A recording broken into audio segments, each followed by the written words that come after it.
Jika kita menelusuri lebih jauh, kita bisa melihat Palestina sebagai simbol penerus dari Esau, yaitu mereka yang menentang Allah dan perjanjiannya dengan Israel.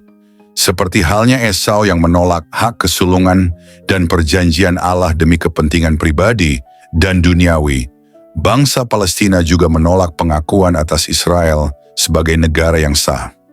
Bahkan mereka berusaha untuk menggantikan hak milik tanah yang diberikan Tuhan kepada Israel.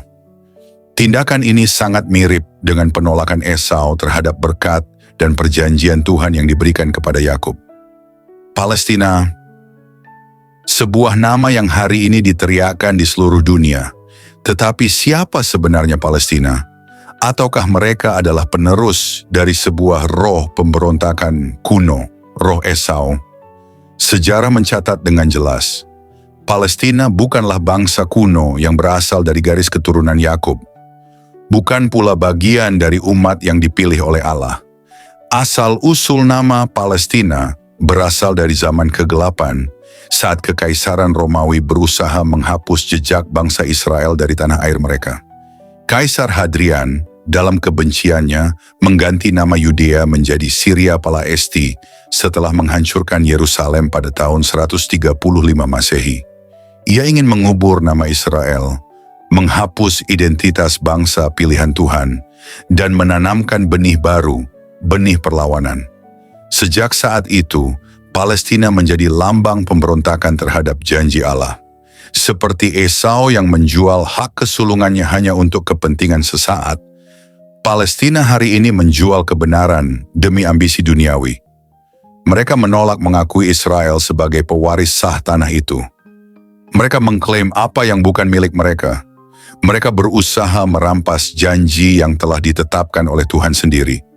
Inilah roh Esau yang hidup dalam Palestina. Roh yang menolak perjanjian Allah. Roh yang membenci saudara yang diberkati. Roh yang berusaha merebut hak ilahi. Aku mengasihi Yakub, tetapi aku membenci Esau. Kediksi 10, Maleakhi 1 ayat 2 dan 3. Tuhan tidak membenci tanpa sebab. Esau adalah gambaran orang yang menganggap rendah janji-janji Allah. Dia lebih memilih makanan sesaat daripada warisan kekal. Demikian juga Palestina hari ini. Mereka menukar warisan kebenaran dengan propaganda. Mereka menukar hak kesucian dengan darah dan kekerasan. Mereka menolak rencana Allah dan menantang keberadaan Israel di muka bumi ini. Bangsa Edom, keturunan Esau, dalam sejarah Alkitab pernah bersuka cita saat Yerusalem dihancurkan. Mereka bahkan membantu musuh Israel menyerbu dan menjarah tanah suci. Apa akibatnya? Tuhan bersumpah bahwa Edom akan dijadikan tandus, bahwa mereka akan dilenyapkan dari muka bumi. Firman Tuhan menegaskan di dalam Obadja 1 ayat 18, kaum keturunan Yakub akan menjadi api, dan kaum keturunan Yusuf menjadi nyala api, dan kaum keturunan Esau menjadi tunggul gandum. Mereka akan membakar dan memakan habis sekaliannya. Dan dari kaum keturunan Esau, tidak ada seorang pun yang terlepas, sebab Tuhanlah yang berfirman demikian. Hari ini, roh yang sama hidup dalam Palestina. Mereka menolak eksistensi Israel. Mereka memutarbalikkan kebenaran. Mereka menuntut hak atas tanah yang bukan milik mereka, seolah-olah mereka berhak menggantikan Israel di tanah perjanjian. Tetapi suara Tuhan masih bergema. Tanah itu milik Yakub.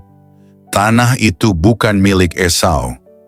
Tidak peduli seberapa keras mereka berusaha, tidak peduli seberapa kuat dunia mendukung mereka, janji Tuhan tidak akan pernah berubah. Palestina adalah penerus Esau. Mereka mewarisi kebencian, mewarisi penolakan, mewarisi pemberontakan terhadap hak ilahi Israel. Namun akhir mereka telah dinubuatkan, mereka tidak akan menang. Mereka tidak akan mewarisi tanah itu. Mereka akan menuai apa yang telah mereka tabur. Obadja 1 ayat 15 berkata demikian, sebab telah dekat hari Tuhan menimpa segala bangsa. Seperti yang engkau lakukan, demikianlah akan dilakukan kepadamu. Perbuatanmu akan kembali menimpa kepalamu sendiri.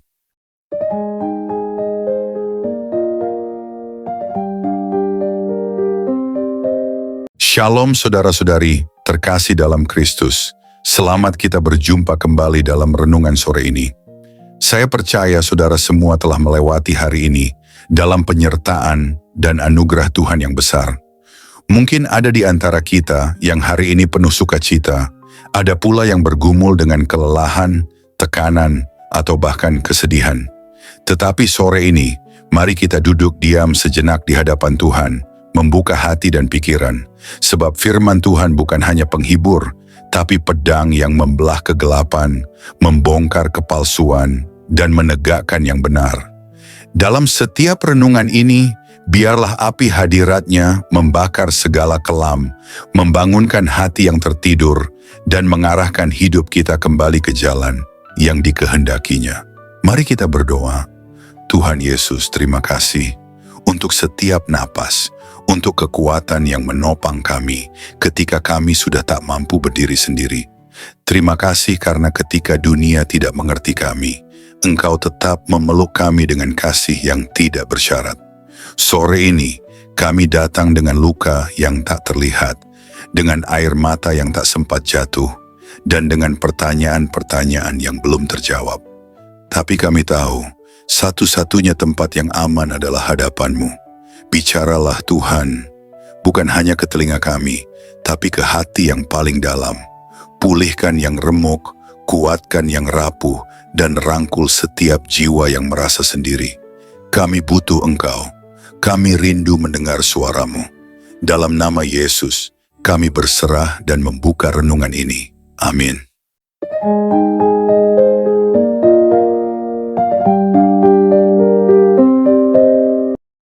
Saudara-saudari terkasih dalam Kristus. Esau adalah anak pertama dari Ishak dan Rebeka, saudara kembar dari Yakub. Esau dikenal sebagai bapak dari Edom, Kejadian 36 ayat 1. Sebuah bangsa yang dalam banyak ayat Alkitab disebut sebagai musuh atau lawan dari Israel, keturunan Yakub. Meskipun Esau dan Yakub adalah saudara kandung, hubungan mereka tegang dan penuh persaingan sejak awal. Hal ini disebabkan oleh perbedaan dalam memilih nilai-nilai duniawi dan rohani. Setelah menjual hak kesulungan kepada Yakub, Esau terpisah dari saudara-saudaranya dan membangun bangsa Edom di daerah yang sekarang dikenal dengan Edom, selatan Yudea, yang terletak di sepanjang wilayah Yordan. Edom menjadi musuh bebuyutan Israel sepanjang sejarah. Dalam kitab Obadja 1, Tuhan menyatakan murkanya terhadap Edom karena mereka bergembira melihat Israel jatuh dan tidak menolong ketika mereka berada dalam kesulitan. Palestina adalah wilayah yang kini dikenal dengan nama Israel dan Palestina. Sebelumnya, wilayah ini menjadi tempat bernaung bagi banyak bangsa dan kerajaan kuno, termasuk Kanaan, yang akhirnya menjadi tanah yang dijanjikan Tuhan kepada keturunan Abraham melalui anaknya Ishak dan cucunya Yakub, Israel. Namun wilayah ini sejak zaman kuno juga diperjuangkan oleh bangsa-bangsa lain, termasuk bangsa yang berasal dari Edom. Palestina dalam konteks Alkitabiah memiliki hubungan dengan Edom melalui konflik yang terjadi sejak zaman dahulu hingga sekarang. Beberapa fakta yang menghubungkan Palestina dan Esau adalah sebagai berikut. Bangsa Palestina dan Edom memiliki wilayah yang berdekatan. Sebagian besar wilayah Edom terletak di selatan Israel, dekat dengan wilayah yang kini dikenal sebagai Judea dan Yudea, yang menjadi bagian dari Palestina modern. Dalam banyak hal, kedua wilayah ini terlibat dalam banyak peristiwa sejarah yang sama, seperti serangan terhadap Israel dan kerjasama dengan musuh-musuh Israel. Edom dan Palestina memiliki sejarah permusuhan dengan Israel. Dalam Yeremia 49 ayat 7-22, kita membaca tentang penghukuman terhadap Edom karena peran mereka dalam melawan Israel. Tindakan Edom yang melawan Israel, yang juga dilakukan oleh beberapa suku bangsa di Palestina, menjadikan Edom sebagai simbol musuh-musuh Israel. Seperti yang dilakukan Edom, bangsa Palestina sepanjang sejarah juga seringkali berperang melawan Israel. Ketika Tuhan memberikan tanah perjanjian kepada bangsa Israel, Edom dan Palestina terus berusaha untuk merebutnya atau menolaknya. Sejarah mencatat bagaimana bangsa Palestina terlibat dalam berbagai bentuk pemberontakan dan penolakan terhadap Israel sebagai bangsa pilihan Tuhan.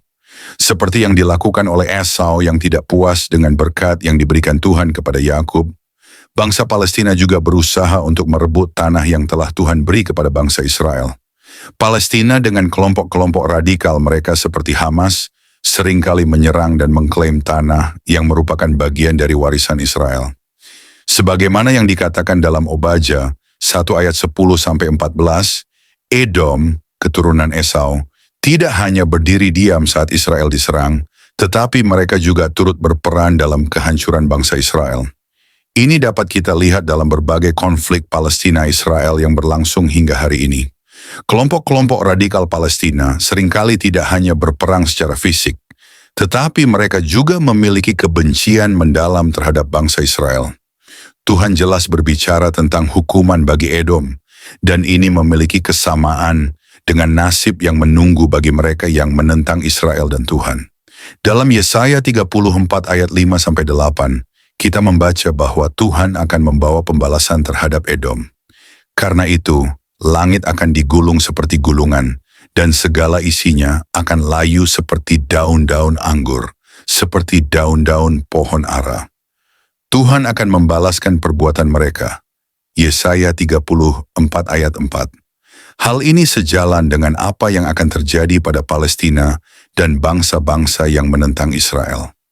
Tuhan tidak akan membiarkan tanahnya dijarah begitu saja, dan mereka yang menentang umat pilihannya akan menghadapi pembalasan yang sama, sebagaimana Tuhan telah berbicara tentang Edom di zaman dahulu. Saudara-saudari terkasih, mari kita belajar dari sejarah dan firman Tuhan. Seperti Esau yang memilih untuk melawan perjanjian Tuhan, begitu juga dengan bangsa yang menentang Israel hari ini. Kita sebagai umat Tuhan harus memahami bahwa Israel adalah warisan Tuhan, dan tanah itu adalah miliknya. Kita harus berdiri teguh dalam doa dan mendukung Israel dalam iman. Tuhan tidak akan membiarkan perlawanan terhadap Israel berlanjut tanpa pembalasan. Seperti yang tertulis dalam Obadja 1 ayat 21, tetapi di atas gunung Sion akan ada penyelamatan. Tuhan akan membela umatnya, dan mereka yang menentangnya tidak akan menang. Saudara-saudari, mari kita terus berdoa agar kita tetap setia kepada Tuhan dan kepada umatnya, Israel. Kita harus mengingat bahwa Tuhan selalu menang, dan pada akhirnya semua musuh Israel akan dikalahkan. Israel adalah milik Tuhan, dan tidak ada yang akan mengubah itu.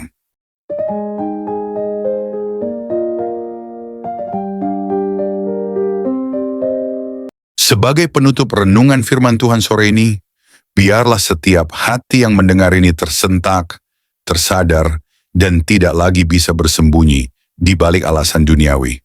Firman Tuhan telah berbicara dengan suara yang lebih nyaring daripada pekikan bangsa-bangsa. Suaranya menembus zaman, memotong segala kebohongan manusia, dan mengukuhkan sekali lagi siapa yang telah dipilihnya untuk menerima warisan kekal itu. Tuhan tidak pernah salah memilih Yakub. Tuhan tidak pernah ragu ketika ia menolak Esau. Sejarah manusia bisa dimanipulasi, tetapi catatan sorga tetap utuh, tetap bersaksi, tetap berteriak sampai hari ini. Israel adalah milik Tuhan. Palestina boleh berteriak, dunia boleh bersorak, bangsa-bangsa boleh berkerumun menentang Israel. Tetapi keputusan Tuhan tetap kokoh seperti batu karang. Hak waris itu milik Yakub, bukan Esau. Tanah itu milik anak-anak perjanjian, bukan keturunan pemberontak. Dan siapapun yang mengangkat tangan melawan Israel, sesungguhnya sedang mengangkat tangan melawan Tuhan sendiri. Saudara-saudari yang terkasih, zaman ini adalah zaman penyaringan. Tuhan sedang memisahkan antara mereka yang berpihak kepada kebenaran dan mereka yang menyerahkan diri pada tipu muslihat dunia. Tuhan sedang memandang dari sorga, menimbang setiap hati, mengukur kesetiaan setiap jiwa. Apakah berpihak kepada janjinya atau berkhianat dengan membela keturunan pemberontakan? Dunia boleh mengejek, dunia boleh menganggap kita gila, fanatik, buta. Tetapi lebih baik dihina manusia daripada menjadi musuh Tuhan.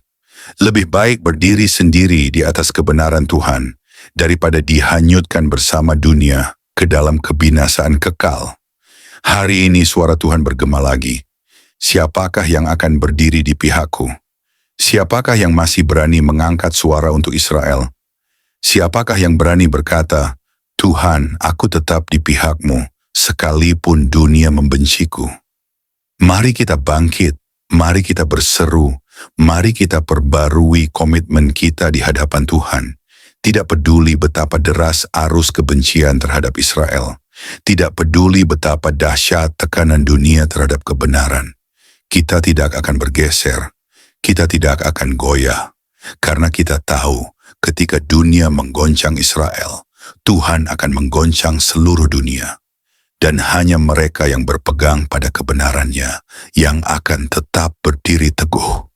Kutuk sudah dicurahkan atas bangsa-bangsa yang memberontak. Nubuat penghukuman sudah dilepaskan atas keturunan Esau yang terus melawan Tuhan. Dan sebentar lagi, dunia akan melihat dengan mata kepala mereka sendiri bagaimana Tuhan membela umatnya dan membalaskan darah yang tumpah di tanah yang dijanjikannya. Maka sore ini, biarlah setiap hati yang mendengar ini berseru di hadapan Tuhan. Tuhan, kuatkan kami untuk berdiri di pihak-Mu. Biar kebenaran-Mu menjadi dasar kami. Biar kasih-Mu kepada Israel menjadi kasih kami juga. Dan biar janji-Mu yang kekal menjadi harapan kami sampai hari kemenangan itu tiba. Haleluya, haleluya, haleluya. Segala kemuliaan hanya bagi Tuhan yang hidup, yang setia pada janjinya, dan yang akan menegakkan umat-Nya di atas gunung-Nya yang kudus untuk selama-lamanya. Mari kita berdoa. Terima kasih Tuhan Yesus atas firman-Mu yang kami dengarkan sore ini. Terima kasih karena Engkau tidak pernah membiarkan kami hidup tanpa arah, tetapi selalu menyediakan firman-Mu sebagai pelita bagi kaki kami, sebagai cahaya yang menerangi jalan kami. Setiap ayat yang kami renungkan tadi adalah napas kehidupan, yang memberi pengharapan di tengah keputusasaan dan kekuatan di tengah kelemahan.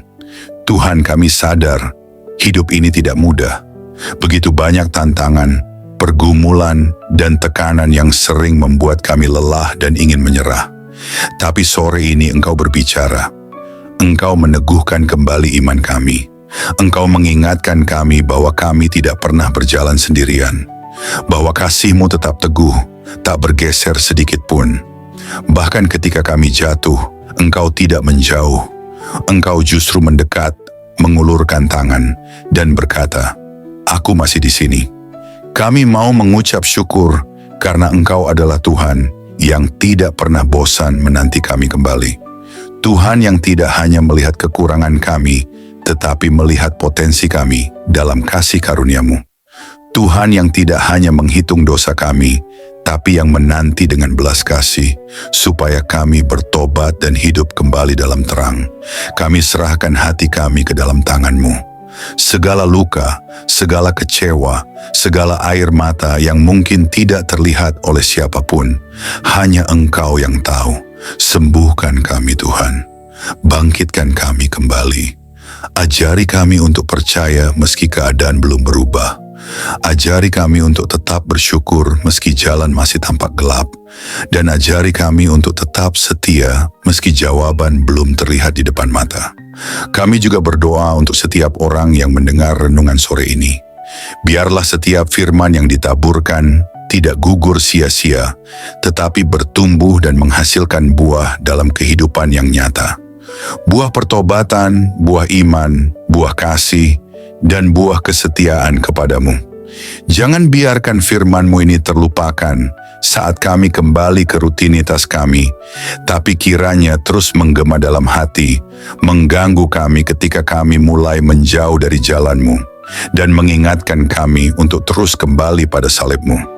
Dan ketika malam nanti kami memejamkan mata, biarlah firman-Mu masih menjadi nyanyian di hati kami, menenangkan pikiran kami, membalut luka kami, memberi damai yang dunia tidak bisa berikan, damai yang hanya Engkau sendiri yang dapat limpahkan.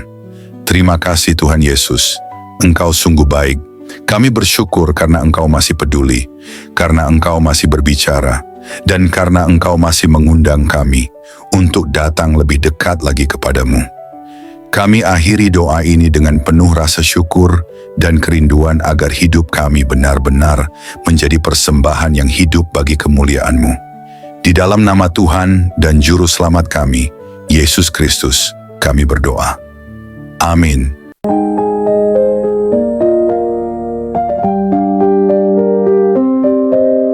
Puji Tuhan, saudara yang dikasihi oleh Tuhan, saya percaya bahwa firman Tuhan selalu menjadi berkat, kekuatan, dan penghiburan bagi setiap kita. Dalam setiap perjalanan hidup, kita mungkin menghadapi berbagai tantangan, pergumulan, dan ujian, tetapi firman Tuhan selalu memberikan jawaban, pengharapan, dan kekuatan yang baru. Roh Kudus yang telah diberikan kepada kita akan selalu menolong dan membimbing kita untuk semakin memahami kebenaran firman Tuhan. Dia akan menerangi hati dan pikiran kita agar kita dapat hidup sesuai dengan kehendak-Nya, berjalan dalam terang-Nya, dan mengalami kehidupan yang penuh dengan kasih karunia serta kemenangan di dalam Yesus Kristus. Jangan pernah takut atau khawatir, sebab Tuhan selalu beserta kita. Dia yang memegang kendali atas segala sesuatu, dan janji-Nya adalah ya dan amin. Percayalah bahwa setiap langkah hidup kita telah dirancang untuk membawa kita kepada rencana-Nya yang indah. Pegang teguh firman-Nya, berdoalah dengan iman, dan hiduplah dalam ketaatan kepada-Nya, maka kita akan melihat kemuliaan Tuhan dinyatakan dalam hidup kita. Tuhan Yesus memberkati saudara semua. Teruslah bertumbuh dalam iman, kasih, dan pengharapan di dalam Kristus. Sampai jumpa dalam renungan berikutnya. Kiranya damai sejahtera Tuhan senantiasa menyertai kita semua.